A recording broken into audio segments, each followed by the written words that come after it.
Okay, so we're about midway through June of 2025, but for me, May of 2025 was defined by playing Metaphor, Reef Fantazio, Teenage Kraken. I'm sorry, I can't do the whole like marquee full title without thinking of Ruby Gilman, Teenage Kraken. um, Before I get like really into the game, there's a couple things I want to say. Number one, I have to give a shout out to Tag the Legend for gifting me a copy of the game in a giveaway. I really, really appreciate that. And number two, it's just going to be full spoilers. There's going to be some elements of the game I don't maybe dive super into, but I just want to go ahead and say full spoilers for Metaphor the rest of the way. Also, just a quick little housekeeping thing. I've never recorded in this angle before. I don't know. I kind of wanted to do it with my Persona posters in the background because it's an Atlas game, but I don't know. It feels a little weird because it's different, but I kind of like this. This is just, I don't know, there's something comfy about it. Anyways, let's talk about ReFantazio for a bit. The initial plan was I was going to play this game in its entirety with my friend Wyatt. We were going to do this as a group project, and we just kind of switch off every now and then. And we got to about, I don't know, maybe halfway through the first dungeon or so, maybe not that far. It's when you get Katharina. All right, she doesn't join the party. But it's when you get her, or you start her follower, you get the brawler archetype. That took us like 7 hours or so. Just a lot of that was having the game on in the background while we were just sitting, talking, chilling, whatever. But what started as this group project quickly became a solo project because I realized, hey, this is an Atlas game, and even though we're not very far, I can already feel, my Atlas addiction. Like, I think of Tyrone Bigum's like, got any JRPGs? It's like, I can feel that, like, I want to be playing it. And there was a few times I'm like, all right, I guess Monday is going to be our Metaphor day. And a few Mondays went by and we weren't playing. And then Clay started playing it, so I'm watching him play, which makes me want to play the game even more. I'm like, all right, Wyatt, I hate to be that dude. Do you mind if I do this as a solo venture? He's like, go for it. It's all right. I specifically told him, like, I'm not going to save over our file. If you want to boot it up and play from there, be my guest. And I made sure not to do that. Like I said, this was basically what I did in the month of May. Like, I watched a little bit of Gundam, I did a little bit of writing, but it was mostly just playing Metaphor. I don't remember exactly what my final time was, but it was about 90 hours. Like I said, a good chunk of that, about like 7.5-ish, was playing with Wyatt and a lot of idle time. The other, like, 84 hours or so was just, like, dedicated playing the shit out of this. And after about 90 hours, I have ascended the throne, shattered the stars, and fantasy lives on. And I loved damn near every second of it. So giving a brief synopsis of the story, like I said, it's not that I think the story's bad and not worth talking about. It's just like, as for what I wrote in my notes, I don't really go super deep into the story. I do a little bit more with like the cast and some of the themes, but the overall basic story is the tournament for the crown. As I wrote in my notes, like the tournament for the crown, a Game of Thrones, if you will. The king is assassinated, and the way succession is going to work is that anyone can take up the mantle of being the next king so long as they have the people's support. The prince, who was his son, was thought to be assassinated. In sooth, he actually lays dying of a curse, and his supporters are venturing to save his life by killing the would-be assassin and also to secure the throne for the prince when he wakes up. You play as the prince's best friend, and like I said, full spoilers, so I'm going to say it. What you find out later is essentially you're playing as, like, the prince's stand, and you are his Will, which I've heard the main character referred to as both the traveling boy or Will. You can name him whatever you want, so I will be referring to him as Tony Hawk, because I named him Tony Hawk, specifically, because I didn't know about the skateboard, like the sword skateboard thing. That was a fun coincidence. I freaked out when I found out about that. But Wyatt was playing, like, Pro Skater 1 and 2 remake. I'm like, okay. There's a chance he's gonna want to suggest a goofy name for our character. I'm gonna beat him to the punch and go with Tony Hawk, which does lead to possibly the greatest line I have ever heard in a JRPG. Because there's a point where the party's like, okay, what do we gotta do? Well, this Luis asshole assassinated the king. We're 100% certain he's the one who killed the prince. He's not. But, like, we believe it's him. So we have to get close enough to him to see if we can find the formula for the spell. And if we can't find the formula or we're not able to save the prince with that, then we just gotta kill the fucker. But also, if we get close to him, he can let his guard down. That'll make it easier for us. How do we get his attention? Well, what if we, like, announce our candidacy for the tournament for the crown, and we do it, like, with our boy? We get a lot of notoriety. We get a lot of, like, prestige. He takes notice of us. We end up in his coterie, etc., etc. Which leads to Galaga saying, you want to make Tony Hawk a candidate for the throne? And, like, in context, because whatever you name your character, it's like, you want to make him? Like, what are we doing? Like, are we insane? But, like, because the name is in italics, so the emphasis on Tony Hawk is so fucking funny. But anyways, Tony Hawk is the prince's stand and, like, the embodiment of his, like, willpower and shit to, save his own life, save his country, yada, yada, yada. And I'm not trying to be like, yeah, like, whatever, it's dumb. Like, no, I fuck with it pretty hard. Just trying to get, but as I said, like, I'm trying to expedite it and be more efficient, and I get super tongue-tied. Anyways, there are a lot of twists as the game progresses, such as, well, what I just said about the true nature of Tony Hawk and the prince. A lot of shit involving the church, which, come on, it's a JRPG. You know the church are going to end up being the bad guys at some point. But just how deep the church is involved in, like, the assassination of the prince. You end up finding out that Luis, while still an asshole, has a more sympathetic backstory than you expected, has nothing at all to do with what happened with the prince. It's all good stuff. Like, I honestly, like I said, I'm not going super deep into the story, but I did enjoy it. I think it is definitely worth playing for the story. Not to say it's not for the gameplay, we'll get to that in a second, but it's just good shit. Like, I actively enjoyed seeing what was going to happen. I wanted to know what was going to happen. I made a point to know almost nothing about the game going in. And there were some things I ended up learning. Like, I knew about Shinjuku, like, before I even had the game. I knew some of the party members. Like, when I started, I had no idea who my party members were.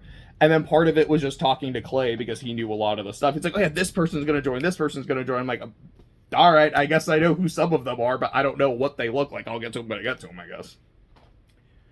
Which is usually what I try to do with Atlas games. And it's specifically because of when I first played Persona 4, I knew almost nothing about it. All I knew is its reputation that this is a really, really good JRPG. And I'd been interested in it for a while. I found it at, like, a GameStop several years. This was like 2012 or something like that. Found a copy, picked it up, loved it. Then when I played Persona 3 for the first time, I also just didn't know too much about it, didn't look too much into it. I was like, okay, cool. Like, if there's a 4, that means there's a 3. There's also a 1 and 2, but I haven't really played those. And played through 3, didn't know much about it going in. I really liked it and also really hated it. Like, I have a lot of issues with Fez. I've done a video on 3-load. I absolutely loved 3-load. Cannot wait for 4 Revival. With 5, I specifically said to myself, once the game is announced, and I know, like, when it's coming out, I want to go dark. Because that's what I did with 4. I think this is just going to be my Persona tradition. And while Metaphor is not a Persona game, there are some similarities, and we'll get to that, like, just after this little tangent. But I do really like going into these, having no idea what I'm in for, and just getting blown away every single fucking time. So when Persona 6 inevitably gets announced, I'm going to see the announcement, get really hyped, like, cool. I want to go dark. I don't want to know what anyone looks like. I don't want to know what new mechanics there are. I don't want to hear the music. I just want to know, when is it coming out? so I can get it and experience it. But finally, I say finally, it's 10 minutes in and there's a lot of other shit I want to talk about. But we are now getting into the gameplay. So in terms of gameplay, Metaphor has three main systems. There's the press turns, which governs how combat operates, your followers, which are akin to Persona social links, and your archetypes, which is this game's job system. So for the press turns, you get like a little crystal icon, and you get one for every active party member you have. You have a max of 4 active party members at a time, so you have 4 crystals, unless you have equipment that gives you more. If someone is dead, like knocked unconscious, you will lose their crystal. If it's earlier in the game, you only have 2 party members, you get 2 crystals, etc., etc. Taking an action uses a crystal. So, I guess it's... most actions take a crystal. So, if you attack, if you guard, if you're using a spell, use an item, uses a whole crystal. However, if that attack or item is a critical, or if it hits a weakness, it only uses half a crystal. So your turn is still... it's the weird thing with press turns, because on the one hand, like from playing Persona, I'm like, okay, if I hit a weakness or get a crit, my character gets to go again. And then in some later games, like in 5, 3-load, I'm assuming Revival is going to do the same thing. You can pass your turn to someone else. You can't...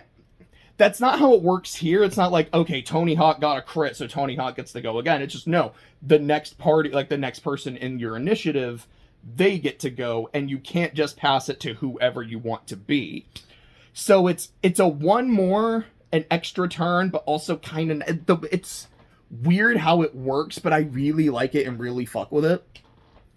There's also some high risk, high reward with it, because if you miss an attack, you lose the double amount of the crystals. For example, you miss a physical attack, you lose 2. You miss a spell, you lose 2. There's something called synthesis attacks, which will take 2 crystals, sometimes like 3 or more crystals, depending on how many party members are involved to do stronger moves.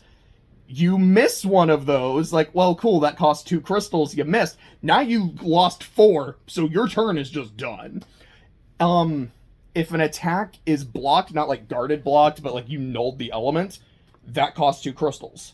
If an attack is drained, and to be honest, I never saw a way in the game for me or my party to drain something, but it happened with enemies. If an ability is drained or repelled, all crystals are gone. And it works the other way around too. It's like, yeah, if an enemy blocks my shit, well, shit, I lost my crystals. But if I repel them, well, fuck you, you don't get any turns. Which is why I was able to beat the final boss, by the way. Like, look, I'll get to, archetypes here in a second. God bless Royal Thief Heizme for carrying my ass, like, against the dragons. Against, like, full, like, Shattering Star Chargrius, he was not dodging the way I hoped he would. It's like, sometimes, yeah, but no, this motherfucker was still getting all his press turns. But it wasn't until I did a lot of grinding, and I was specifically grinding the giant teeth to get the repel mirrors. I put one on Heizme, one on Hulk, so she had, like, Omni counter, magic counter. No, because I think I gave her the mirror that reflected magic. So she had Omni counter and regular counter to also have a chance to reflect physicals, too. And Yuna had the mirror to reflect physical. So I was like, alright, I'm going to try to make sure I am repelling so this motherfucker does not get more turns. Like, I did have Yuna as Royal Masked Dancer, and yeah, I didn't need to put a mask on her. Like, with just all the shit that she had so much utility already. I'm like, look, yeah, I could give you some extra abilities, or I just have you inherit the shit you really need and give you the mirror, and it worked fine. But anyways, back to... I mean, yeah, I basically kind of finished what I wanted to say about press turns. It's just, I like how tactical it feels to really maximize the turns you have. Like, okay, if I do this, I will lose a full turn, but, if I pass, because you can pass a turn, which is only half a crystal, there's an ability you can get later where you can swap out your party members for a whole... When you get extra party members, you can swap them out for a whole crystal. An ability you get later turns out to only half a crystal. So just the ways of, how do I get as many turns as possible But there's also the high risk of sometimes like, okay, well, what I need to do is I really need to hit this weakness. And if I get it, I'm good. If I miss, I'm about to get fucked. Because what I really like about combat in this game, and it's the one thing I talked to Clay about, and he kind of hated it for it. I love, like, boss fights generally feel a lot more fair and balanced. But when you're doing regular encounters in a dungeon, it very often feels like, who goes first? Did the enemy go first? You're dead. They are going to do some crazy bullshit, maximize their turns, and you're going to get fucked. Unless you are, like, blocking or repelling their shit. Did you go first? Okay. Unless they're, like, way higher than you in terms of level, you're probably going to win and be okay. And I don't know, I like that. I like the kind of high risk, high reward vibe that combat often has. Which is a real quick side note, because I don't think I put this in my notes anywhere else. My favorite part of the game, gameplay-wise, was Shinjuku. And the reason I love Shinjuku is I spent most of that dungeon, like I was super low on MP. I did the first half of it, that's not even the first half, like almost the prologue to it, which is the Dragon Temple, and then said, okay, I want to maximize my days. I want to get as far into this dungeon as I can, but I'm already super low on MP. So I basically treated that dungeon like a survival horror game. I'm like, I do not want to get into combat. If I get into combat, I am going to die. I am going to explode. I'm not even really, like, I'm grinding if an enemy is blue and I know I can just kill it. I'm just gonna get as much done as I can without fighting. And and that is not a knock on combat. I love the combat in this game. But turning a JRPG into a survival horror is so damn fun. So that's that system. Moving on to the follower system. To me, it feels like a perfected version of Persona Social Links. Like the Confidants, which is the same shit, but the Confidants in P5, every one you do gives you benefits. Like in Persona, I don't remember if 3Load did this. I don't think it did. But in the original version of Persona 3, it was all you got or like fusion bonuses. I think in 3Load, they did add things for party members would get perks, but I don't think any individual social link would give you anything else. Persona 4 first introduced your party members get special perks. Everyone else, it's just fusion bonuses. 5 was everyone gives you something. Your party members will also get perks, but there'll also be some kind of additional effect, and I really like that because it feels... There is some kind of min-maxing involved as well, but it makes them all feel valuable, which incentivizes you to do it, which also incentivizes you to, follow the storyline. A lot of and in addition to that, every follower has an archetype associated with them. So by doing the social link, you unlock a new class, you unlock a new job. You can get more inheritance spots for that job, which makes them more customizable, makes them better. It becomes cheaper to actually start doing stuff in that line, which is nice, especially late game where you just want to get a whole bunch of shit. You can then unlock the super versions of that class as well by finishing off the social link. Because I think it's your party members will generally have 2 or 3 evolved versions, with the max being here is their ultimate persona, essentially. And I think it's all the other, the non-party members, you have to max them out to get the evolved version. Like I said, there's a lot of nice little boons that you get from doing these. Oh yeah, Katharina will just show up in dungeons sometimes and do a shit ton of damage to enemies or bosses. You could, with Maria, you can cook on the gunner, because I started just calling the gauntlet runner the gunner, and I just really like that. You can cook on the gunner without using any time, and boy, was that fucking nice. I made so many damn finisher noodles, which made a lot of grinding really efficient, and I just absolutely fucked with that. And basically anything Barden does, you can escape easier, you can escape automatically, you can swap someone out for only half a crystal. That's so fucking clutch. In addition, instead of maxing out at 10, everyone maxes out at 8 which again makes it feel just a lot more efficient. You can get through these a lot quicker. And another thing that helps with the efficiency is every time you hang out with someone, they rank up. It's not, all right, you got to hang out with Barton a few times, then the next rank, you got to hang out with Maria a few times, you hang out with him, boom, you hang out with him, boom. Excuse me. And I'm not going to fault Persona for not doing that, because Persona is very much about spending your time. Now, again, like Metaphor has a calendar system as well, but Persona is very much you are trying to take your time here. We want you to really experience building a friendship. And yeah, like when you hang out with someone, it's not that every time you talk to that friend of yours, every time you talk to that girl you're interested in, oh yeah, your relationship's going to get a lot better. Sometimes you just vibe. You get closer, but it's not like something meaningful happens. And that's okay. You don't have to have something meaningful happen every time you're talking to a friend or hanging out with somebody. So in that context, I get it. If Persona 6 still works like that, I'm going to get it. I'm not going to be upset. But just from a pure game perspective, would I appreciate the efficiency? Absolutely, possibly. And yeah, like I was saying as well, I like a lot of the storylines to some of these. Some of the ones that really stuck out to me are Haizme, which is about grieving the loss of his son and trying to find a place like to bury his son's remains, which was fucking heartbreaking every time. Stroll really learning what it means to be a leader and a noble, and that it is taking care of my people, and I'm going to do everything I can for them. Just Maria and her life, and like I don't want to be useless to Miss Fabian, and I want to be a good girl for Papa, and like, is that why Papa left? And it's the most heartbreaking shit. I liked Neurus's a lot. Just what I love about Neurus is he's just a mad scientist, crazy inventor, but you see just how good of a dude he is, and he does talk about like, yeah, like a lot of the missed opportunities in his life. He's like, oh yeah, like I was a noble, you know, I had my whole life ahead of me, and then I said, fuck it, I want to do this instead. Like, I found someone, like I had a woman I loved, and it turns out I kind of loved pursuing this more than I loved pursuing her. And yeah, I think about that sometimes, and it hurts when I do, but I made my choice, and even though it hurts sometimes, it's a choice I'm happy with. And then there's Alonso.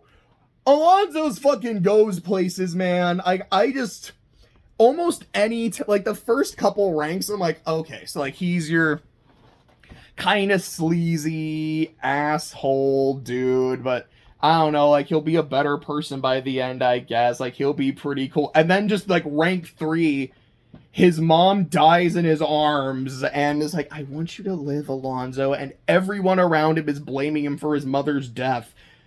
And I was not expecting that. And then the next rank, I think he almost like kills himself. Was not expecting that. Like, holy shit. I am really invested in this storyline, but I'm kind of worried about where it's going. But yeah, like I really like this game, man. There's just really good shit. And then getting into the archetypes. Like I said, every follower has an archetype associated with them, which is your job system, it's your class system, and any party member can unlock that. You have to meet certain requirements, which is usually, it's like multi-classing in D&D. It's like, all right, well, you need this many levels in this many levels in this, boom, this many levels in this, boom, level requirements, etc., etc. And yeah, every class has their own role, like magic damage, healing, buffing, debuffing, punching shit in the face, all that kind of shit. Each one will have a list of like inheritance slots where you can put skills from other classes. Doing the social link, I'm probably going to keep calling them social links. Doing someone's social link will give their archetype more slots for, again, more customization and utility. When you master an archetype, so like you have your character's level and essentially their job points and their job level. When you master a job, you get a permanent stat increase. Like mastering mage does not up your magic attack, it ups your MP. Like the brawler line, so the punchy McPuncherson, that's HP, I think like berserker and warrior or strength, etc., etc. If it's like the higher, like tier of a job, because I think it's like 4 levels, and it's novice, adept, elite, and then the royal archetypes, which are, I think something like that. which are character unique, but depending, I think, on like the level of the archetype, obviously there's more experience, but I think your permanent stat increase is also just better. So because there's so many jobs, how do I want to say this? I really love the job system, but I hate it. What I love about it is all the customizability, all the optimization, and all the utility. I can say, I want main character to have, like, I want to be magic, I want to be Ooga Booga, but I want to have some healing. Or it's like, you know, I want his defense to be better, so I'm going to be a knight. That was not me, by the way. Like, I never put a single point into endurance. What I did, like, for my build, we put agility as kind of our main stat. And then when I was playing by myself, I was focusing on agility and magic. When I learned about Prince, I don't remember what point in the game I was. I think it was somewhere between Shinjuku, but after fighting the baby. Fuck that thing, by the way. Like, not a hard fight, but gosh, I hate the way that I love it, but it's so fucking creepy. But it was somewhere around there. And when I learned about the Prince's abilities, like, oh, this sounds physical. Maybe I need to start putting points into strength too. So I would start being like, okay, magic, agility, and strength. Then I learned, well, the Prince's stats, like, it's his skills, even though it says, like, physical almighty, it'll scale with your magic if your magic's higher, which made me realize, oh, I put, like, 10, 15 points in strength that I didn't need to. And I can't respec. Well, that sucks. It's like, well, that's what happens when you get spoiled. I'm like, yeah, but I didn't even mean to get spoiled. Like, I didn't look it up. It's just shit I ended up learning from being around people playing the game and shit. Well, damn. So, I never put a point into endurance or luck. That was only just by my character leveling up. And I kind of like that. I'm like, look, I'm not making him an evade tank, but he has some evade tank assets. It is super Ooga Booga. But this is how I'm balanced. I'm frail as fuck. And I actually really enjoyed that. But you are encouraged to study multiple archetypes to get a lot of different skills, a lot of different stat boosts, to make your entire party kind of however you want to build them. And I really like that. The problem I have is there's just so much shit. And number one, me being a very, like, ADD, OCD kind of person, I'm like, okay, I'm just overwhelmed by all my options. And, like, I don't want to leave a class that I've started unfinished because I want to get the stat boosts, but I don't know, I'm just not fucking with Merchant that much. And I've heard a lot of people saying, what do you do? Like, Merchant absolutely rules.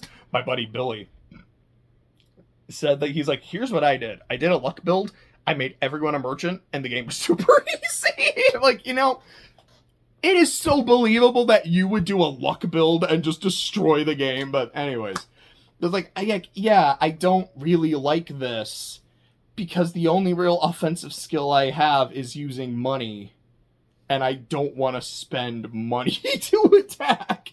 Because there were points in the game where I was rolling in money, and other points in the game I'm like, I'm poor as shit. But anyways, it's like, there's a lot of options. And sometimes it feels like it takes a long time to level up a class, which is also kind of making me annoyed and frustrated. I'm like, I need you to get to this point so I get the thing I really want, which means I'm leaving you unfinished, which is bothering me, and I don't want to do that, but this is the thing that actually matters, the thing I actually care about. Ugh. Also, it feels really grindy at times. Like, obviously, if you're trying to go for every archetype, it's going to feel grindy. But even just playing the game normally, especially when the royal archetypes are concerned, because you don't have access. How do I want to phrase this? Every royal archetype has requirements. Number one, you have to max out that character's social link. Number two, like, you have to have enough mag to buy it. Number three, whatever their normal class is, you have to max that out. Like, all the way. The novice, the depth, the elite, all that shit. You have to max out the entire line. Makes sense. Like, this is their go-to class. This is their intended role. Of course, you got to do that. There's also additional bullshit you'll have to do. And if you happened to spec that character, I don't want to say correctly, but the intended way, okay, that's kind of nice. And some of them are kind of self-explanatory. For example, Yuna. To be, like, Masked Dancer, its upgraded version is Persona Master. How do you get that? Well, you got to put points into Faker. Okay, and then for Royal Masked Dancer, it's like, well, you got to max out the Masked Dancer line, and then you have to max out the Faker line. Oh, okay, feels self-explanatory. What about Yuffie? Okay. Summoner. How do you get Royal Summoner? Well, you got to get points in, like, Magic Seeker. Okay, so you got to do Seeker and then Magic Seeker. What about Royal Summoner? Well, you got to get points in Soul Hacker, which is the super form of Seeker. Okay, so you just kind of got to follow the intended path it lays out for you. And then you have ones like Stroll. You're like, okay, I have to do Commander and General. Which, coincidentally enough, I had already put him in Commander, because I was like, I don't know, I kind of want Stroll to be able to have those buffs.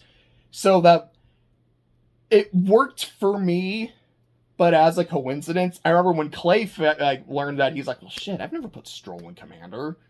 Damn, I guess I gotta do that now. And then there's ones like Hulkenberg, like, okay, like, her whole line, like, she needs points in Mage, but why? Her magic stat fucking sucks. This is dumb. Then we have Heisman.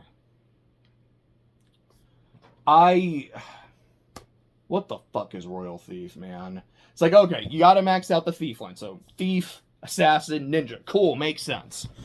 Then you also gotta make sure you have points in, like, Gunner. What is that? It's like Gunner, Dragoon, and Sniper. No, I think it's the other way. I think it's Sniper and then Dragoon. I might have that backwards. But it's like, you gotta got points in all of those. Okay. Well, to get points in Sniper, you gotta have points in, like, Seeker.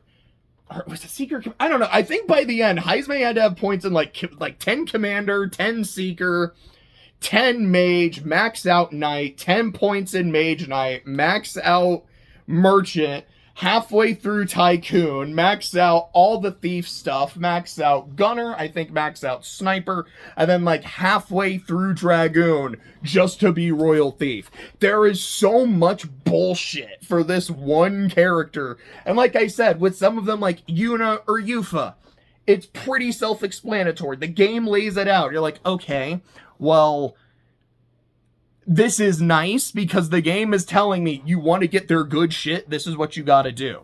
But it also kind of sucks because in a game that's all about options and experimentation, it's also kind of telling you, this is what you should do. Maybe you shouldn't experiment a whole lot. Because if you do experiment a whole lot, you might not do the right thing. But, like, with me, I'm like, I experimented with Stroll, and it turns out it was kind of what the game wanted me to do later anyways, so that was good. But then you have Heisman, which is almost like, oh, you weren't experimenting, or you experimented in the wrong things? Get wrecked. And of course, I make all of that complaining. Not only did I max out everyone's royal archetypes, Heisman's was the first I did. I mean, obviously you get Prince first, but yeah, I was like, there's so much bullshit for Heisman. I'm going to use a lot of my experience items to get him into Royal Thief first. And I remember telling Clay, I was like, all right, I got my first royal archetype. Guess who I got? He's like, well, I know it's not Heisman because of all his bullshit. It was Heisman, wasn't it? Yeah, it was! So yeah, that's kind of my thing there, is I like the idea. I like having a system that is all about your options, customization, and experimentation.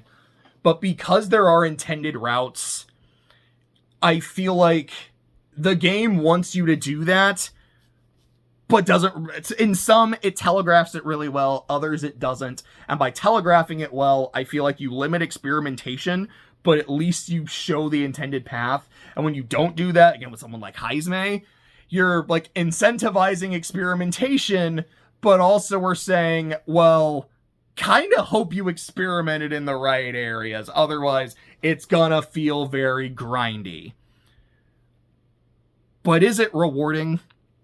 when you get someone in their royal archetype and you have all these other skills you have to choose from, like passives and there's like really good attacks to make them do whatever the fuck you want.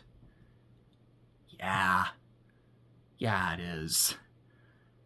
Heisme go burr. Basilio go burr. My character, we could do dumb shit. And one thing I really appreciated, like kind of my last note on gameplay before I get into the characters, like 35 minutes on. One thing I really loved is in terms of gameplay, I didn't feel like I had a B team. Like to put it in one, like I played a lot of RPGs. I'm like, these are the characters I use. Here's the ones I don't. Like 3-load. And it's not like, man, I think Junpei and Ken like sucked. I just didn't use them. I didn't feel incentivized to keep using them or swap them in and keep giving them like XP. Like a Trails game. Depending on the game, because in some games, like, okay, like you really have, like an FC, you really have to use everybody, so you don't really have a B team, but by the end, it's like, this is who I want. And something like Reverie or like Cold Steel 2, where there's so many playable characters, yeah, there's like, these are the ones I want to use. Here's the B team. Like, I don't really use you. Whatever. I had my starters in here. Like, you can never swap out Tony Hawk, so he's always in there. And for me, by the end, I'm like, okay, it's Tony Hawk, it's Heisme evade tanking, it's Bass being the most unga-bunga thing in existence, and Yuna because of just her, I think it is pronounced Juna, but I just kept saying Yuna. It is Yuna for her sheer unadulterated utility. Stroll's on the bench, Hulk is on the bench, Yufa's on the bench. Am I missing someone? I think that's everybody. I'm gonna feel really bad or really dumb if I'm somehow missing someone. But that feels like it. Like, Gallica's not playable, Nurse isn't playable. That should be... Let me check. I'm gonna feel like a real asshole if I somehow forgot a party member. What? I gotta make sure. But that should be everywhere. That sounds right. 3 people on the bench. Like a starting 4, and then 3 people on the bench. Let's see. I mean, Grius, but yeah, like, I'm not in the fucking party. Yeah, Bass, Yufa, Yuna, Heisman. Yeah, okay. I made sure I didn't forget anybody. They're my squad.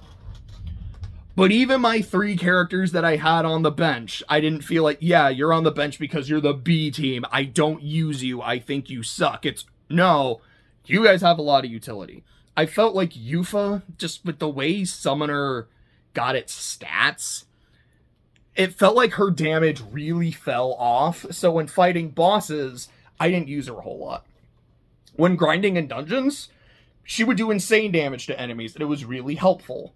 And there was some decent utility, and there was a point fighting the final boss where I subbed her in, and she came in super clutch. Because I think, like, everyone except, what was it? It was, like, MC was alive. One other person was, like, almost dead. Like, it was some, like, really precarious situation. I was able to sub her in, heal everyone up, get her out. Incredible move, incredible play. Loved it. Hulkenberg had a lot of clutch moments just throughout the game. Like when she was a necessary party member, even when she was on the bench, you could sub her in and she would get work done. There was a point during the final boss fight where Chargers is like, all right, you know, I'm going to kill the UG. For like, all right, I got to sub out Heisme. Subbed in Hulkenberg, and I never needed to go back to Heisme. Like, no, she's countering. Like, she's doing the same shit that he was doing. And Heisme could heal too, because I gave him Medica. Like, I had him as a healer at one point, and honestly, that Medica came in clutch a lot. Like, well, she has Mediline. I think I gave her, like, Maypatra. Like, she's healing status conditions immediately every time. It's like, yeah, she's actually doing really, really well. She was kind of my 6th man, I guess 5th man, technically is the 4-man party, when it came to the final dungeon, with the final boss. And then you have Stroll, who, like, throughout most of the game was doing a lot of work. He is the only member of my party that did not have a big clutch moment fighting the final boss. And what makes me so mad about that is it wasn't intentional. It's like, yeah, he wasn't in my starting 4, but I subbed him in late.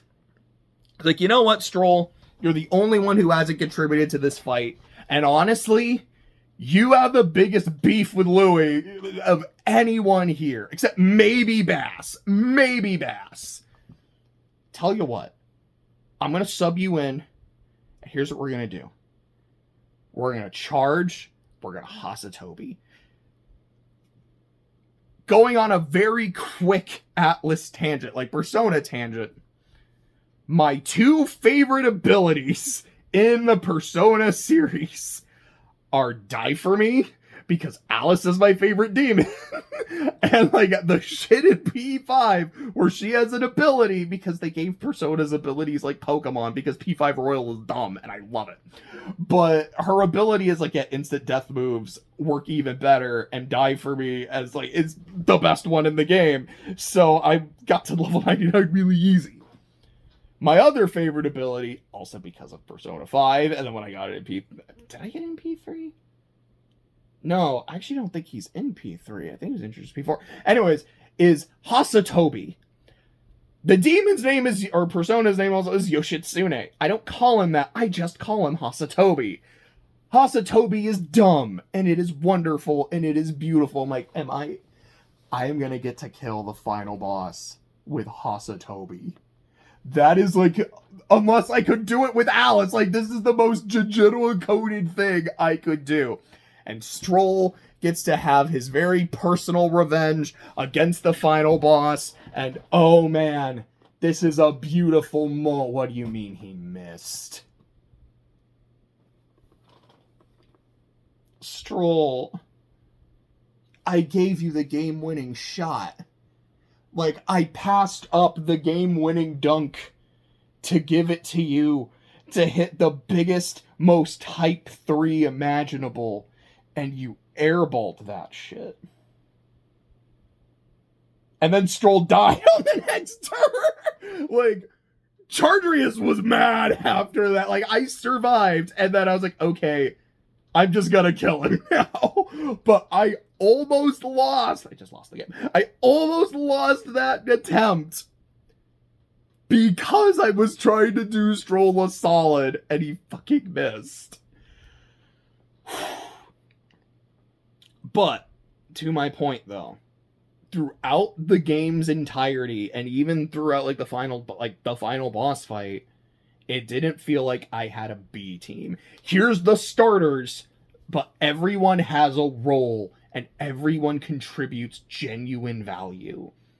And that doesn't always happen in a JRPG, and I really appreciated that. And I think that's a really good segue into talking about the party as characters.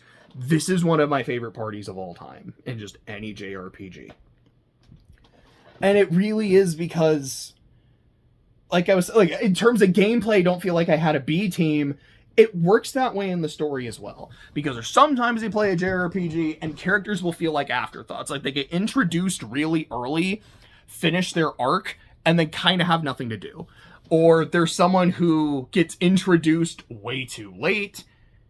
And so it's like, okay, there's maybe some stuff, but they're so late. Like, I already really like my party comp, like gameplay-wise, so I'm not really going to sub you in, or I just didn't have enough time to get attached to you. I'm sorry. And sometimes there's characters who get added and you're like, I just don't care about what they're trying to do with you, gameplay-wise or character-wise. Like, I'm sorry, I always think of Amaranth from Final Fantasy IX, who I call him the Chicken Man, because on the box art, like, I didn't realize, like, he was a dude wearing a hat. I actually thought he was, like, a giant chicken. So I was like, why is Chicken Boo in my party? Like, what is going on here? And it wasn't until partway through the game I realized, like, oh, wait, that's a whole-ass dude. That's not a giant chicken. But, like, he's just there. Like, I did not care about this dude whatsoever. Like, Kina's another example from 9, but I don't know. Like, I'm sorry, but look, I have a lot of problems with Final Fantasy IX. There's a lot to love about it, genuinely. But it's kind of the perfect example of what I'm talking about. Like, look at Freya. Freya's introduced early. Freya has a really interesting storyline, and then she's just forgotten and thrown to the wayside for a good chunk of the plot. I'm like, but I liked her. Like, she had some history with Zidane. They had, like, a cool, like, relationship. She's got a lot going on, and then she's just forgotten. I felt like Steiner was kind of similar. It's like, I really like this character. Like, there's good shit happening. And then there's a point where the game just kind of forgets about him. Kina was kind of a nothing burger the whole time, but at least she's fun. I'm sorry, that scene where she and Vivi get married, which out of context sounds like a major spoiler. In context, it's really not. But where she and Vivi get married, and Vivi's just like I know this is just like a small little thing we're doing so we can like move forward, but I'm kind of nervous. And Kina just turns and goes, "I'm so happy." I was laughing. Like, it was such a great moment. And then, like I said, there's the chicken man who's just kind of there. Like, Vivi is, like, consistently great throughout the game. Garnet, Flash Dagger, whatever you want to call her, is consistently great throughout the game. Look, I have my problems with Zidane. I talked about them in the video. But he's not a nothing burger throughout the game. It has examples like, here's, like, you can do this. And then, like, Aiko comes in relatively late, but I feel like she has so much shit that she does. Like, no, like, this is a good character. Looking at another game in a different series, look at Tales of Vesperia. Like, Yuri consistently gets shit throughout the game. Rapide doesn't. He's just the dog. He was always in the party because I liked playing as the dog. Like, this was just my character, but is he, like, a character that's really doing a lot? No. Estelle gets a lot to do. Raven gets a good amount to do later, but I don't know. Maybe it's just because of gameplay reasons. I just felt like Carol was kind of a B-team character. There's a point later on, I was like, okay, like, Carol really kind of earned his stripes here, and I don't know, maybe Vesperia is not a great example, because I feel like everyone does get to do stuff, but I guess it's, for some characters, it felt like, even if, I guess Carol's a good example, it's like, while he clearly has an arc, and I don't mind him, it felt like he's okay, and then he has a really good shining moment. Judith is okay, and then gets her, like, big character stuff, which I get, but kind of made me mad. Rapide is just a dog. He's cool as hell, but he really doesn't do a whole lot. What I love, though, about Metaphor is that just doesn't feel like the case. Gallica has moments throughout the entire game highlighting, her own story arc, as well as her utility to the team. Being able to take them to the Sanctum to find the Prince, her being able to sneak around a lot in the Chargerius, she has a lot of use and value. Stroll and Hulkenberg have stories that I am invested in, and these two are invested in the plot the entire way. You have Stroll's aforementioned beef with Louis, and just a lot of scenes throughout the game with that. And Hulkenberg's desire to save the prince, restore her honor, and restore his highness to the throne. Nuris, like, consistently comes in clutch with just, the way he handles the gunner throughout the game, and also, like, the whole Dracadio situation where he makes the fake lance.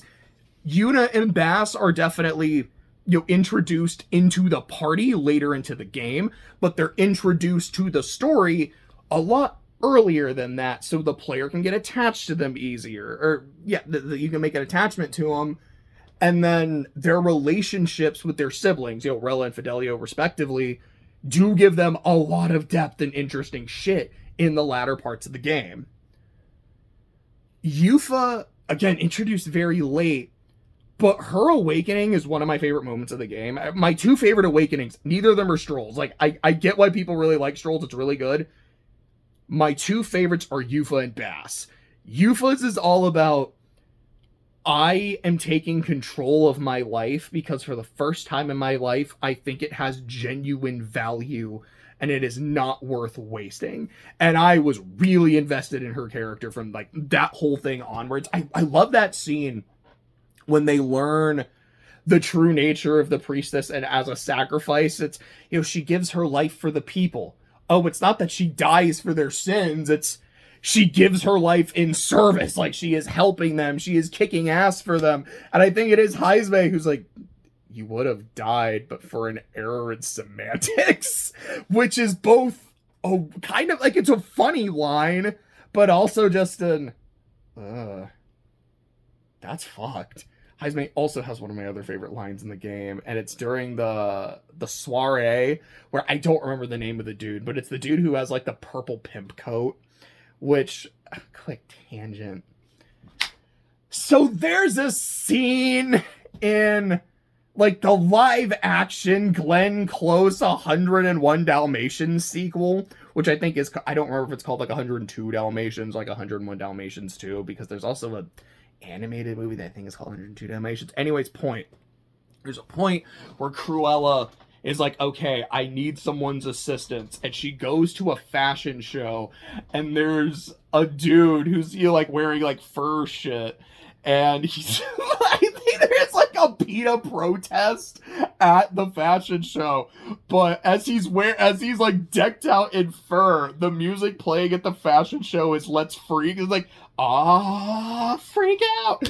And anytime I hear that song, I think of this scene, but when I see this dude in his like purple mink pimp coat, I think of that scene from the 101 live action Dalmatians sequel. Just a weird way my brain works, but that's how it works. But during the soiree, when Heisme's talking to this dude, he was like, oh, look at you. They only blow hard to prick a head smaller than his own. Just fucking kills this guy. If you can't tell, I love Heisme. But I was saying, like Eupha's is beautiful. Her awakening is great. I loved her role in the Opera House. Can't call it a heist. The Opera House assassination. I thought that shit was really good. I said Bass is my other favorite awakening. It's just a beautiful scene, man. Like with him and his brother. Like I didn't cry at any point during Metaphor. That got me close. I actually almost cried when that happened. I think I was talking to Billy and he's like, it made me cry. It was either, I think he said that or like Dell's death, and I'm like, no judgment here, man. It didn't hit me quite hard enough for that, but it got close. Speaking of things being close, I will say, when it comes to a character being more of an afterthought, I think Heisme gets the closest, because he has his arc at the start of the game, and it's not like he has a lot to do afterwards. Like, does he have personal beef with Louis? Oh. Is he someone who's like, I gotta get the prince on the throne because, like, I knew that dude? No. He is kind of just along for the ride at that point. It's like, look, y'all got me to appreciate the value in my own life again, which I hadn't done after I lost my son. So I'm with y'all 100%. If you want to put the prince on the throne, I'll do it. If we want to actually give Tony Hawk the throne, I'll do it. We gotta kill this Louis guy, I'll do it. I am your sword at this point. Like, I am your knight. And so, like, he comes the closest to that. But I think I've made it clear at this point, and if I haven't, let me say it now. He's my favorite character in the game. So if the closest the game gets to making a, like, afterthought character is the best part of the game character-wise, they're definitely doing something right. Part of that is gameplay. Like I said, Royal Thief, the dodge mechanics carried my fucking ass during those dragon fights, including Elegy of the Soul. Loved that fight. Hated it. Loved it. But just his storyline and his social link, it is my favorite in the game, of him just dealing with that grief and trying to move on. And his relationship with Tony Hawk, about how you've become my replacement son. Again, I think that's another scene that almost made me cry. I don't remember what rank that was. It might have been rank 10. It might have been like a little earlier, but that one also hit me really hard. I just really like this dude. And I feel like another thing I kind of want to bring up as well is, while there are a lot of comedic moments with the characters, like they'll make fun of Hulkenberg for her weird eating habits, or when they're all making fun of each other when they're trying to summon Heisman, like, they're making noise and just shouting, it's like, Calica, your wings keep me up at night, like, Hulkenberg is a sheep. Like, that scene is so funny. Like, there's a lot of scenes throughout the game where they will kind of shit on each other. No one feels like they are the butt of a joke. God bless Ryuji. Like, Ryuji is one of my favorite party members in Persona 5. I think Futaba is my favorite. But Ryuji is close. Like, he is my ride or die. I love him. He has a really good story. Ryuji very often just feels like he's the butt of a joke. And I don't like that.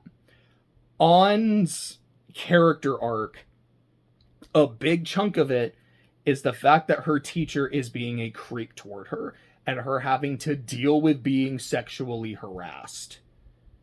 And afterwards, the game often will go out of its way to sexualize her. Like, when they go to the beach, oh, you gotta see her in a bikini. I think it's like when they're traveling in the desert, like, there's a shot of her cleavage. There's, like, with Yusuke, like, hey, Ann, could you strip for him because he wants to use you as a model? It's like, see, when we're sexually harassing the character, it's okay. When he does it, it's a problem.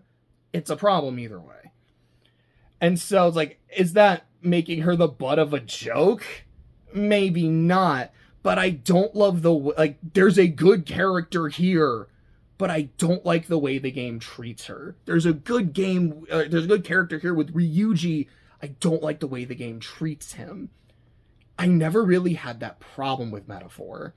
I feel like, again, like, while Hulkenberg can be kind of made fun of at times, and, like, there's some with Stroll as well, there are really good, strong character moments throughout. Again, like, when Hulkenberg realizes that Tony Hawk is the prince, or, like, first off, when she thinks just the prince is dead, and she just breaks down, when she realizes, like, no, this is my lord, and, like, I am his liege, and you just see that fierce loyalty. I think it's great. Another one of my favorite moments in the game is after you think you've assassinated Louis, and Stroll gives this speech about how it's like, no, like, he would, like, this is why we did, like, he's a piece of shit, you know, blah, blah, blah. And then he starts crying. And Hulkenberg's in the corner like, damn, he really knows how to work a crowd. Which, by the way, something I love about Stroll is, while he feels like he's, like, that archetype, like, Junpei is a character who gets shot on a lot and then becomes, like, the best character in Persona 3. Yosuke is, like that the best friend who feels inferior to the MC and, like, kind of gets shat on a lot. Like, Stroll has that vibe, but then he actually is, like, the team leader and the one who actually comes up with a lot of strategies and is the face of the party, and I really like that. So he gives this speech, starts crying, Hulk's like, damn, he can really work a crowd. Like, he almost had me believe, oh, those are real tears. And Stroll's like, yeah, like, I'm not faking this. My parents have been avenged.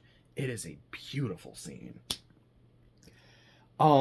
Sorry, just as another, like, funny moment, the scene where, like, right before you pick someone for the bonfire, which I picked Yufa, because, like, yeah, I can already tell, like, I know she was just introduced, I could kind of see the chemistry, I could see the sparks, I could see what's happening, no one else got a clue, I'll do this. And I like that scene quite a bit. But when everyone's getting drunk, it's so funny. Great game. Great characters. Speaking of great characters in the game, he's not a party member, but I can't talk about the cast without talking about Louis. I'm going to alternate between calling him Louis and Luis, because in the dub, it is pronounced Luis. In the sub, it is Louis. And I kind of like that, so I'll probably go back and forth. I love this dude. He is one of my favorite kinds of antagonists because he is a triple threat. He is someone who has physical prowess. You're like, we don't want to fight him head on because he'll kick our ass. He is very charismatic. He's really good at working a crowd, at working the people. So it's like, well, we have to be careful because he has a lot of underlings. And not just we have to get through them to get to him. There's a lot of political fallout if we do this wrong. And also, he's very intelligent. He's cunning. He's strategic. He has contingency plans. Like, it's all so hard. And it's like, well, we can't fight him directly because he'll kick our ass. We can't do anything shady because we'll look bad. And we can't outthink him because he's smart. What are we supposed to do? Like, in that regard, he's a lot like Tiger Star from Warriors, which feels like an odd comparison out of context. But like, no, Tiger Star is also a triple threat in that regard, which is why he's one of my favorite antagonists of all time. So for me, that's a really high bar, like a really good compliment for Louis. I like that this is a character who believes what he's selling, which is also one of my favorite things with an antagonist. When they have a creed and they believe it, there might be some hypocrisy to it, we'll get to, but they believe it. He wants to create a world without a caste system, which, yeah, I think I actually wrote class system. Like, wait, that's, I mean, yeah, it's like a, classism show, but it's kind of a caste system as well. And without racial inequality by creating a meritocracy. If you prove your worth, you will have a good place in my world. I don't care if you're a Parapus. I don't care if you're Ujif. If you're useful, if you're strong, there will always be a place for you. And he shows this a lot by how, number one, by like all the people he has around being of different races, but also with just how much respect he will give the main characters. Even after he's like, oh, damn, y'all just tried to assassinate me and I have a fucking lance in my chest. Good shit. But obviously, I can't let you get away with this scot-free, so now we gotta fight. And then you beat him and you kill him. And then he comes back later, he's like, yeah, I didn't actually die, but look, I ain't gonna lie. I got close. You guys did really well. Like, if I didn't have one of my people already prepared for some shit, because I didn't know this was coming. Y'all kind of fooled me. But, I had other contingencies in place. If I didn't, I would have died. Well played. Good shit. And he's like that throughout the game. But also, as the game goes on, he starts to be more underhanded. Like, you fight him in front of everybody, like in September. He's like, well, shit, you did beat me. Now I have to go to one of my contingencies and, like, turn you into a human and, make you look bad. Where it's like, if you were someone who was all about just strength, maybe you would have just said, you know what, I lose, I concede. But you had to play dirty. Are you being hypocritical now? And there's kind of some moments like later on in the game like that too, where he's like, damn, like I lost, but I have to dig deep. Like, I got to do some bullshit. And like, is that because a lot of it is because his conviction is that strong. What is it? But if you truly believed in the power of strength and everything, blah, blah, blah, blah. But one thing he says that I really like is whenever you fight him, he's like, come at me at any number.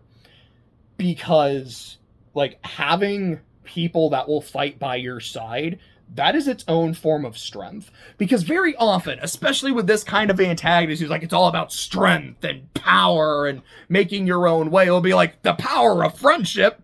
That's stupid. You need to rely on friends to back you up. I don't need that. You're weak. He's like, no, that is a genuine form of strength. And I respect that shit. I really fuck with that. But at the end of the day, he is a hypocrite. Not just because he's willing to do some of these more underhanded tactics when he's backed into a corner, but because his desire for equality stems from the tragedy of his home being destroyed by the church, by Forden. I'm going to create a world where people don't do shit like that, where people don't have to endure what I endured. Like, was I particularly close to my Elden brothers and sisters? No. But I didn't want them to burn like that either. And a world that allows this to happen, a king that allows this to happen, is unfit. So, how does he go about creating this better world where that kind of shit doesn't happen?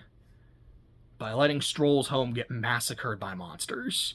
By having, like, by one of his contingency plans being, I am going to raise Etria to the ground. In his own words, I will cull the populace by letting the weak succumb to their own anxiety and become monsters because they aren't good enough for my world. doesn't sound like the same guy who says, yeah, my home burned down because of someone's ambitions, and I don't want anyone to have to endure that ever again.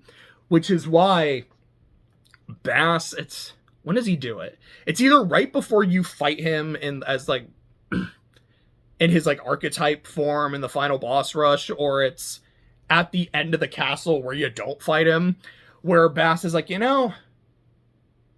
you are no better than Forden. And it's like the only time in the game where someone like confronts Louis about the shit that he's done or his rhetoric. Because, sorry, like I'm about to make like a distinguisher there, because there's a lot of times where that happens. And Louis will be like, yeah, this is why I did that. Like, yeah, I was going to burn your village to the ground, but I didn't have to. It's like, yeah, Stroll, I did that shit, and this is why. I can justify it. I can explain it. It is the only time where someone like calls him out like that, and he just gets mad. He doesn't start like screaming, but it's like, we're having a talk. Yeah, because I think it is at the castle, like, we're having a talk, we're having a conversation. You are no better than Forden. And you just feel okay, now we're done talking. And I really like that.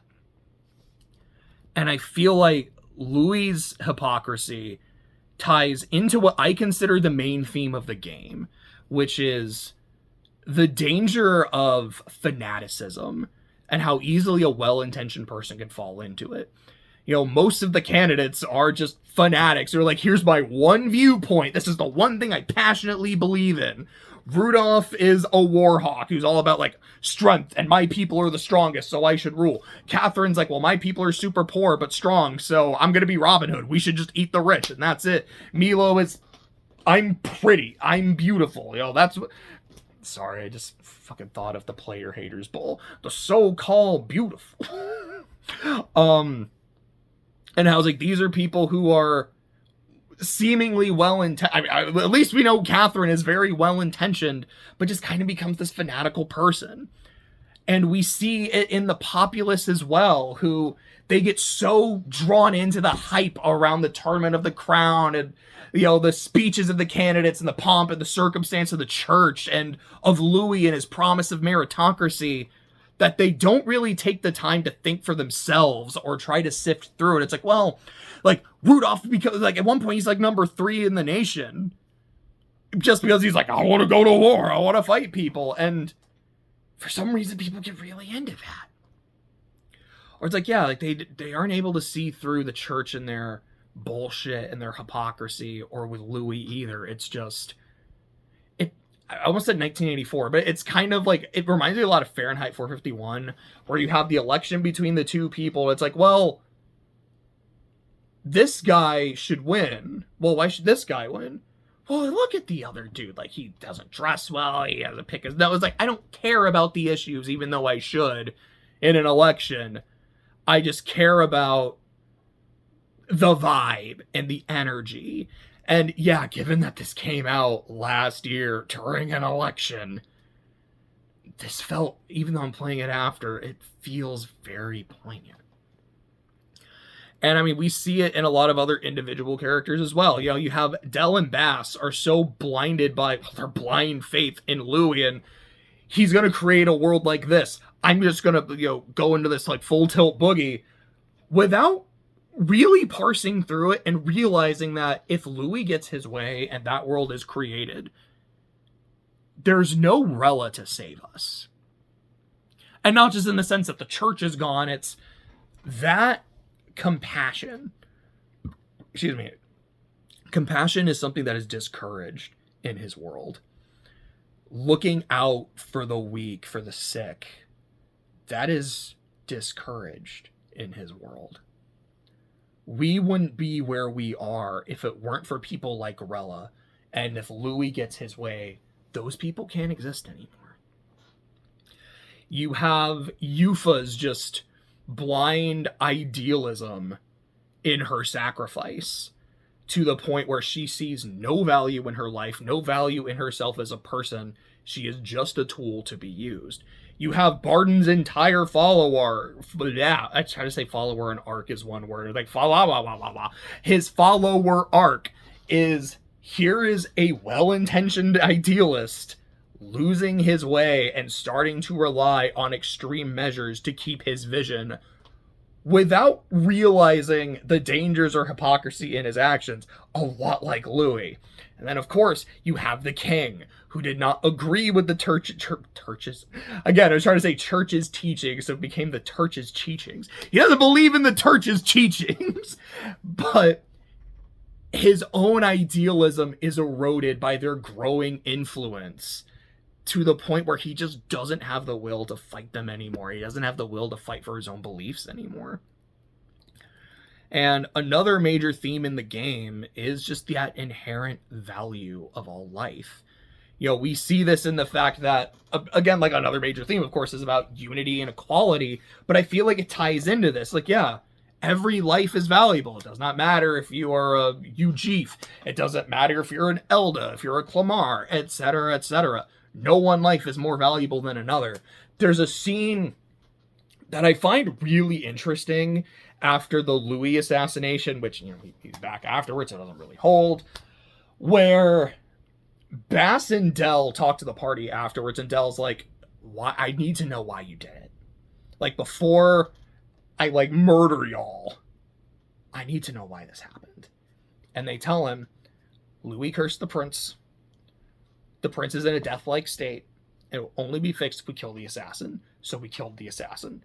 And then later realized, oh, fuck, he wasn't the assassin. Which leads to another thing I love. I know another tangent. Like, we just killed an innocent man. And then Stroll's like, no, we didn't. He is not an innocent man. He's a real piece of shit. They're like, okay, that's all. I think in his Heisman, he's like, that's all well and good, boy, but that's not why we killed him.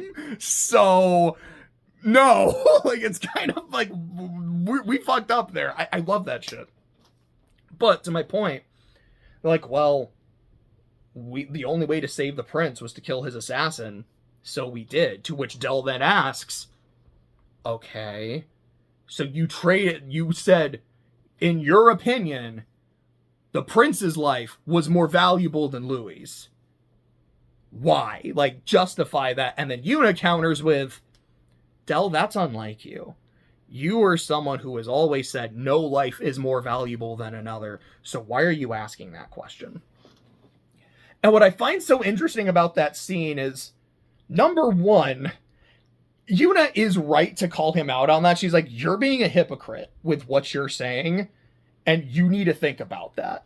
But also, she doesn't answer the question, and no one in the party does. And I don't know if that's like an intentional moment by the developer. I don't know if it's intentional, and if it is, I don't know why. Is that we didn't have them answer the question because they had no answer to that. It's like, why is his life more valuable than his? Because that's what you said when you assassinated him. And no one has an answer, so they're like, maybe not. Or if it's meant to be more of a, like, yeah, it is kind of meant to be an uncomfortable question that no one has an answer for. I guess to put it one way, is it, we want that moment to feel a little uncomfortable, or, well, fuck, no one had an answer, so they just didn't. Like I said, though, the scene doesn't end on Dell's question, so it feels like, no, the party's, you're not supposed to really doubt the party there, but I just found that really interesting, is he didn't answer the question. I don't know if you really could have, and I think that's super neat. But again, we also see in several, like, social links and character arcs, Heismays, Yufas, Brigidas, Alonzo's.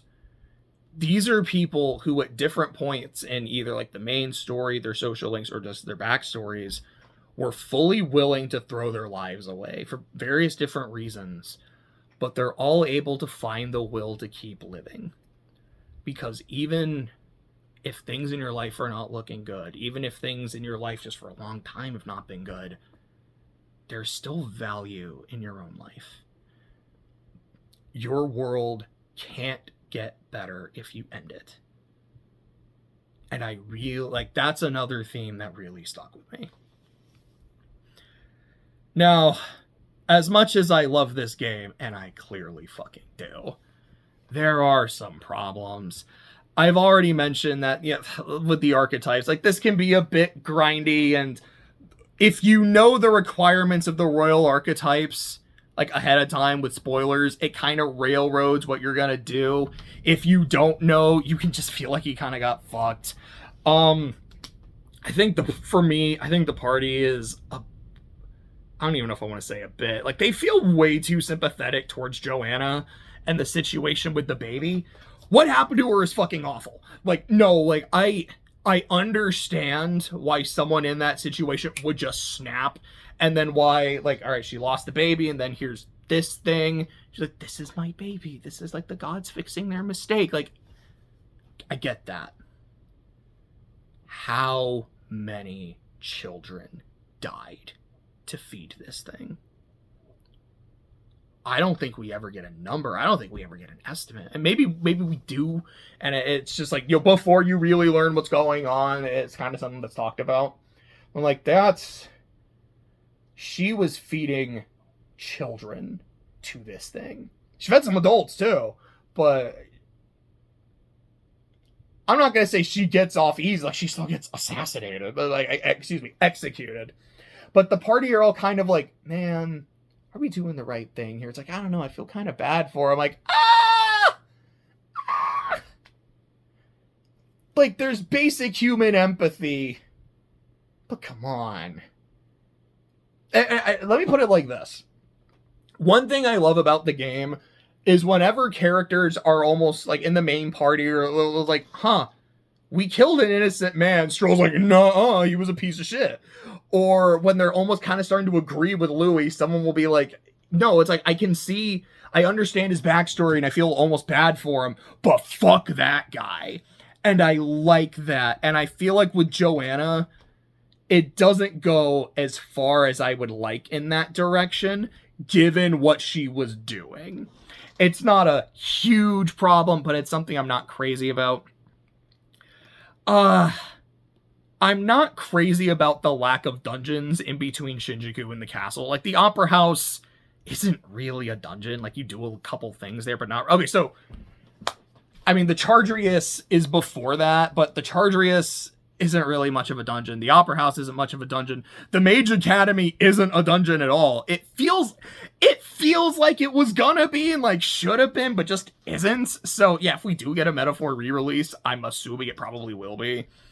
And then when you're doing all the dragon fights, they're reusing dungeons. Like, the main three is like, hey, have you done this tower already? Well, here you go. And it's just a copy and paste of the other two. So it's kind of whatever. And then Elegy of the Soul, well, you're just fighting it in Shinjuku again. I do like the castle. I think the castle's pretty neat, but I don't know.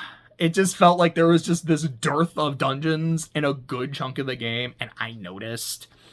And Seeing of the Dragons, I do think the endgame kind of drags. On the one hand, I'm like, they gave me a lot of time. So, like, I maxed out all my followers. I maxed out my stats. I maxed out my followers. I had a lot of time to, like, do all these fights and shit. But there was also just, I was like, I don't know. I have a lot of time. Like, I basically just, the last 2 or 3 days, like, I could do the Coliseum, but I don't know. I just don't care. So, just gonna chill, I guess. It feels like a bit too... It feels like there's just a bit too much time and a bit too much shit at the same time, which is weird because you would think it's like, well, there's a lot of stuff to do and a lot of time to do it. It's good, but it just made it feel like it dragged out a bit. And part of that is also the pacing of the final confrontation is really off to me. So there's this build up to the fight in September, which is like, hey, you got to be ready for this dude. Like, this is a big fight. You're going to settle everything. You were the last 2 candidates for all intents and purposes. There's other candidates. Like, you were essentially the last 2 candidates. You're fighting for the throne is right now. Excuse me. And then you fight him and you beat his ass. You don't even get any XP for it, which is weird. And, well, what do you know? It's not actually the final fight. And then you turn into a human, all the prince stuff happens. Like, really good plot stuff. Where you're like, okay, it just kind of happened. A lot of build up to a fight that in terms of the fact that there's so much shit later, maybe didn't need that much buildup. Then you do the castle, and the castle kind of rules. And you're like, okay, we're about to fight him at the end of the castle, and then you just don't. You have this conversation with him about like your ideals and his ideals, and it ends with Bass being like, you are the same person as Forden, and Louis gets really mad. You're like, all right, let's go. And then you just don't fight him. It's weird. And then you can't do the final dungeon until the last day. Like, like the castle's the final dungeon, and then it's just like the final little walk around, and then you can do shit. So then you get to your point of no return, but not your final rest. You fight him, and then I don't remember. Does he have a phase 2 right there? I don't remember. But you fight him, which honestly probably could have just been at the end of the castle, and then he's like, oh shit, I now need to retreat and take time to heal, but like the Magla's too big so you can't get through him. Like that would have worked really well, I think, for me in terms of pacing, instead of just, damn, I'm kind of mad now, I'm gonna fuck off, instead of fighting with that rage and going like, hey, fuck you, blah, blah, blah. Like, I don't know, that would have worked, it made sense. Instead he's like, all right, well, oh, well, I guess we'll just wait a week and then fight him. It's weird. Then you fight him. Whole bunch of cutscenes where he's like, hey, remember when I turned into a human? Yeah, well, let me do it again. And they're like, all right, I guess we're doing this again. Which does lead to a pretty cool scene where you rip your heart out and just crush it. And like, I think I just killed myself, but okay. Better dead than a human, I guess. And then there's all the shit with Moore, which is like, it's cool and it's interesting, but it's also like, it's okay. I don't hate it by any means. I don't think it's bad, but it's just kind of a lot when there's a whole lot of other stuff happening. And it feels like, while it is a thing, it's like, okay, essentially it is a father trying to protect his son and saying, I had my ideals and I lost them by the end. And I lost my will. I don't want the same thing to happen to you. And Tony Hawk saying, Dad, I appreciate your concern, but I got shit to do. I got business to take care of. Can I go back? And then you have like a mini boss fight, which is super easy, barely an inconvenience. Like, it's fine. It's not amazing. Then you have a save point. You are past the point of no return, but here's your final rest. This is bad. This is really, really bad. Because after that, then you like more cutscenes. You fight the final boss's first phase, which is not a problem. Then you fight the second phase, which is a problem. The game tells you in that final area, hey, the final boss is going to be a problem. You might want to do shit, because like if you do these certain things, like fighting other like do boss refights, the final boss will be weaker and easier to take care of. I didn't do that. Partly because I learned there's a trophy for fighting it at full power. Of course I'm going to want to do that. And I'm like, all right, all my royal archetypes are maxed. I've got a bunch of like good shit. I've got characters with some maxed out stats. I'm ready for this. I wasn't. Holy shit. Final boss wrecked my shit. Like, well, okay. I need to grind that. Because I'm like, okay, so this sucks, but what it's probably going to do is say, okay, well, you can go back to the last place you saved. Like, they're not, like, you can refight, go back to Academia there, or you could maybe go back to that, like, actual point of no return. It doesn't do that. You just go back to that save point. I'm like, oh. I can't do any grinding now. I'm stuck. Why is there a save point here? I had to go back like a few in-game days, which also I think at that point meant a few real-life days too, to before I had left for the final area.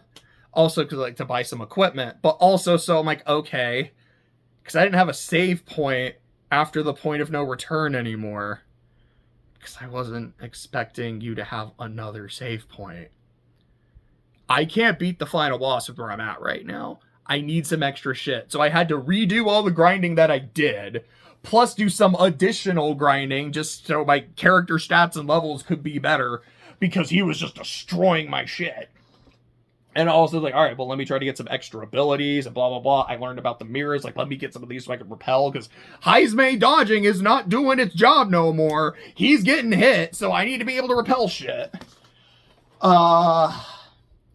It sucked. It really fucking sucked. Pacing this better could have been great. How do you pace it better?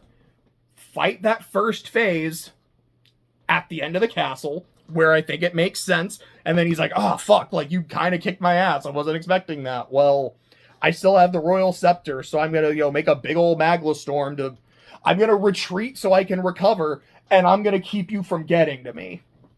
And they're like, oh, shit. We need to go through this and kick his ass, but it's too strong. We are going to have to kind of wait for it to simmer down. Makes sense. Then you go to the final area, do all your shit, and then you go and confront him. You confront him, he fights you. Or excuse me, like, you confront him, you get cutscened, then you do the more thing, and yeah, I still think that would be kind of weird to do it like that. Anyways, like, I don't know. Maybe you do the more thing, like, before you even leave. Again, like, he is still the king. Maybe you kind of have part of that conversation after fighting Louis. Maybe it's in academia. I don't know. It's just...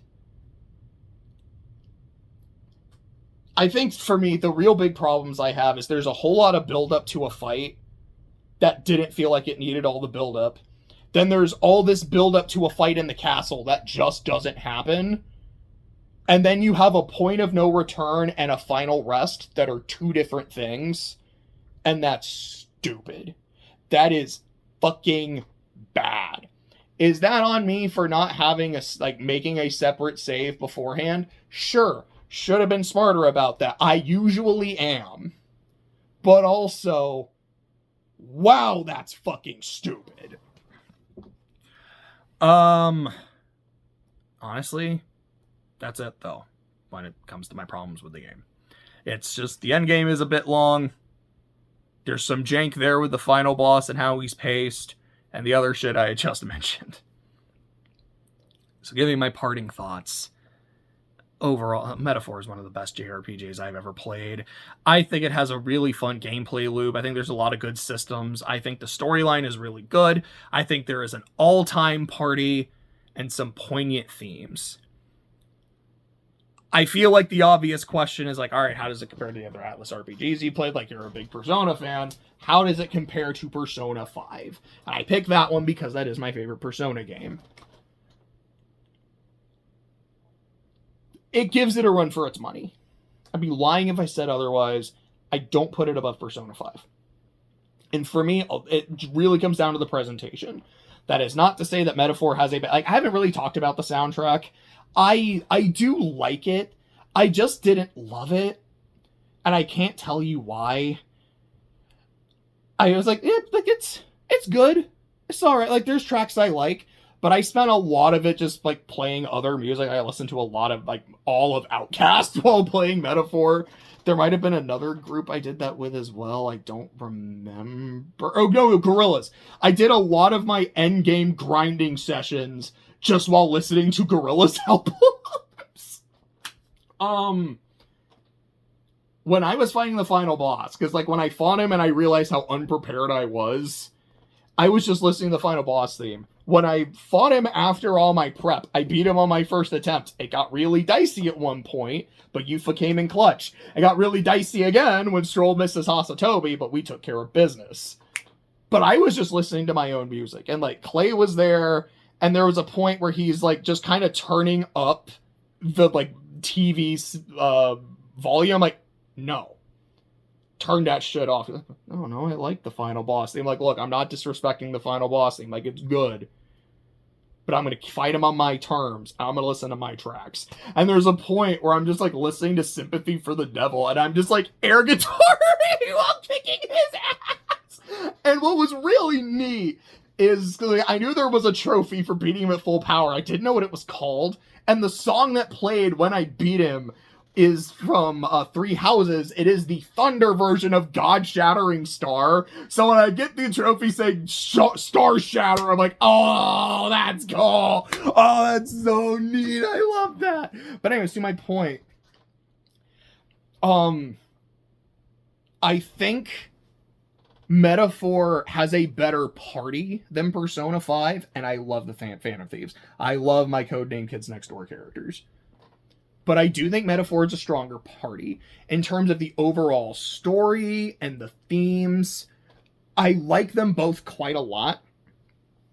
Like, I might give Metaphor the edge, but it's a very tight margin.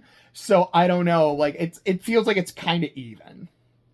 Gameplay, both are really fun. I think I prefer Persona, just because, I mean, it can still be grindy, it's an RPG. But it feels less grindy. And then when I was doing a lot of my endgame bullshit, like especially in Royal, I was having a blast because of just how easy it was to get to max level. Whereas with Metaphor, I felt like I'm grinding. Like, I'm enjoying it because I'm listening to, like, Plastic Beach, and Plastic Beach kind of fucks. But I was having so much fun doing it in Persona. Like, I do think both games are very, very fun. Persona, I think, is a little bit more. In terms of the presentation, the Persona 5 just clears it. Metaphor, I think, has a good soundtrack. Persona 5 is one of my favorite soundtracks ever. I think Metaphor has a good art style, and, like, I like a lot of the designs. Man, Persona 5, I think, has an incredible fucking aesthetic. And that's what really, really elevates it for me. In terms of comparing Metaphor like Persona 4 or Persona 3, that feels a lot more even. But because Persona 5 has, for me, like, one of my favorite aesthetics, both in terms of the visuals and the music of any game I have ever played, I'm like, look, you're kind of even in most other areas, but this is where it takes the cake. But I mean, still, I'm comparing it to one of my favorite games of all time and saying, aside from the presentation, it's kind of a toss-up. I really liked this game. I highly recommend it if you haven't played it. Yeah, it's long as fuck. If you don't mind a long adventure, I would highly recommend it. If you don't like long games, it's definitely not for you. If you don't like tactical games, like RPGs, if you don't like scrolling through menus, as people say it, you're not going to like this game.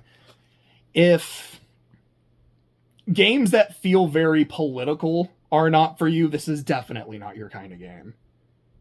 But if you don't mind tactical gameplay, if you don't mind a long story, if you don't mind more political themes, I cannot recommend Metaphor enough.